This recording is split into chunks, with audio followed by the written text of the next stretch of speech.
Hello, teachers, and welcome back to another episode of 1918 Spanish Flu. I am here with Kenneth C. Davis, author of More Deadly Than War, The Hidden History of the Spanish Flu in the First World War. My name is Jessica Ellison. I'm a teacher educator at the Minnesota Historical Society. And here we are, arrived at the final episode for now, episode 4, What Came Next? And we're going to talk about the impact. So we've already learned about the connection between the Spanish flu and World War I. We have learned about how devastating the pandemic was, and we've talked about the response to the pandemic. Now we're going to talk about what came next. And so with that, I'm going to turn it over to Kenneth. Hello, Kenneth. How are you? I'm fine, Jessica. It's great to be back with you and talking about this very important subject. We can learn so much from history. It's not only important to understand, it's fascinating to understand what the connection between 100 years ago, 102 years ago, and our lives today, and what we can learn from that. And that's why we study history in the first place. It's not just dates and battles and speeches to remember for the test. It is really what lessons we can carry over that can make a difference in our lives today. And I don't think there's a better case of doing that than the story of the Spanish flu and what we can learn from it today while we're in the midst of this pandemic. So speaking of what we can learn, as we're trying to figure this out in our time, how did the Spanish flu pandemic end?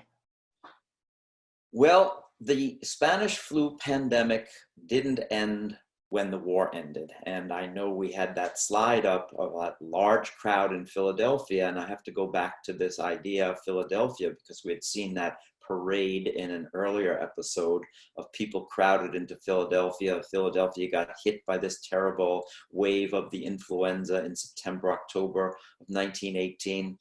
That slide is also Philadelphia, and it's on November 11th, 1918. The 11th day of the 11th month. That is when the armistice happened and World War I comes to an end as the guns fall silent. The armistice was a ceasefire. That day, of course, we now today mark as Veterans Day in the United States.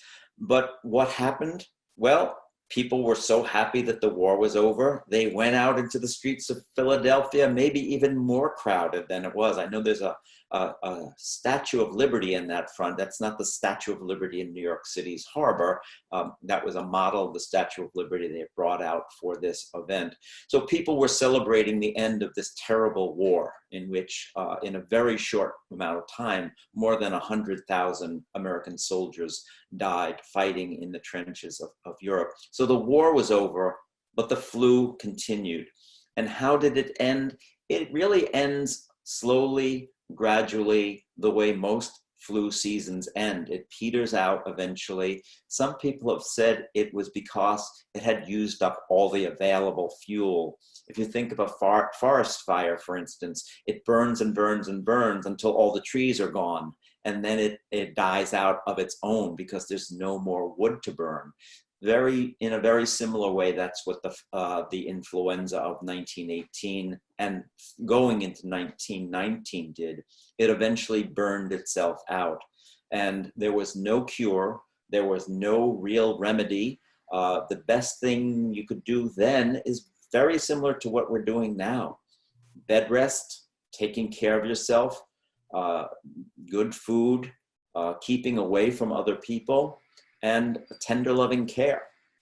And in a way, it was just nature's course eventually ended the pandemic in 1919. So then the pandemic ends, the war ends, right? So what is the long-term impact of the flu? There are a couple of really interesting things that happen after the war ends and the flu pandemic dies down. People came back to the United States, the soldiers came back, peace had been established. In a lot of ways, it had been a tremendous period of fear and misunderstandings and paranoia, and of course, terrible, terrible loss. And a lot of Americans just wanted to get back to normal. I think we're all feeling that right now ourselves. And so we had this period in the 1920s that even the president at the time ran on the idea of returning to normality. This idea that we were going to get back to normal somehow was very, very important.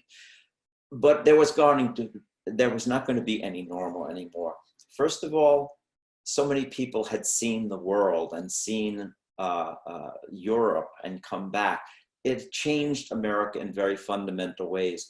One of the most important changes of the time was that women had gone into nursing as a profession for the first time. Many women had taken jobs in factories and offices for the first time. Usually we think about women in wartime in factories as Rosie the Riveter, but that happened in World War I too.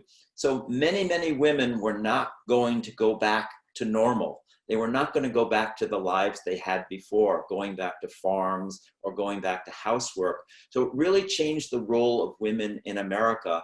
And it's no coincidence to me that right after the war and the Spanish flu pandemic, we get the amendment that gives women the right to vote. They had heard President Wilson say this was a war to make the world safe for democracy. They wanted to take part in that democracy. So very important social changes. It was also a moment of tremendous fear and loathing of the immigrant. And we saw in the resource there, the language, the influenza information bulletin being posted in 4 different languages, a reminder that America has always been a nation of immigrants. And in 1918, they had to give that information out to people in their own language. But after 1920, we had a whole wave of new immigration laws because we wanted to keep out mostly Europeans, Eastern Europeans, including Italians, Hungarians, Polish, because they were considered at the time the diseased, dirty, and dangerous immigrants that the country didn't want. So that's another story from history that we see repeating itself today. And it's an important piece of this story that we should understand. So a lot of lessons here from the Spanish flu and World War I. So a lot of our discussion has made these connections between the Spanish flu and the coronavirus. What do you think are the most important lessons that we can take from this period in history as we're battling this pandemic today? This is really the key question, isn't it? I think there are 2 or 3 really key points that I would, we've talked about a little bit, but I'd come back to underscore in this final episode.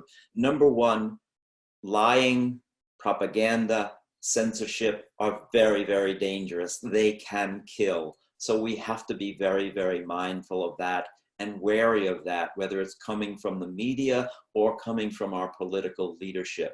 Second, when we ignore sound science, we put the public health at great peril. We talked about the parade in Philadelphia where the health department ignored the warnings and allowed enormous people to gather together and set off a bomb of viral infections. And finally, misplaced priorities. And we're having this conversation in America right now about getting the economy started again while we're still in the midst of an epidemic, a pandemic. So misplaced priorities can be very, very dangerous as well. As I mentioned, in 1918, the priority was winning the war. So troops were being sent over even though medical advice said don't send more troops on these crowded ships. They became floating coffins. The ignoring the advice in Philadelphia, as I mentioned, led to a terrible outbreak in that city. So when we put one thing like the economy as more important than public health and public well-being, we are also running a great risk. And I think that's one of the most important lessons that we can take from the Spanish flu pandemic, which was more deadly than war. Well, thank you so much, Kenneth. This has been so interesting and incredibly relevant to the world that we're living in right now. I'm going to go back really quick to the primary sources so we can take one last look here. as Kenneth said, this influenza chart here, this poster, is instructions in 4 different languages. So wouldn't it be interesting, teachers, to have your students think about what are the different languages spoken in your community, whether it's Spanish or Hmong or Vietnamese. What languages do your students think that the community would need to print these posters in to make sure that their neighbors are safe? And then finally on the right is the Armistice Day gathering in Philadelphia. And as Kenneth said, it looks more packed than it did even for the parade a few months prior. And so not ignoring science is critical for keeping people healthy. And I think the level of understanding that we have of science is so much more now. But I think we can look at this image and the image of the Philadelphia parade and really talk about what happened in between with our students to get at the idea of civic responsibility and responsibility to our neighbors to really take care of one another. And finally, I'm going to pull up our resources once again. This bit.ly will bring you to a page of resources and links, bit.ly/M more D deadly. And if you have any questions, please feel free to send them my way at jessica.ellison@mnhs.org. And I want to send a big thanks to my friend Kenneth Davis, who is in New York, and I am out here in Minnesota, and we are so pleased to be able to use the wonders of technology to bring you these episodes. So take care, teachers, and we will see you again.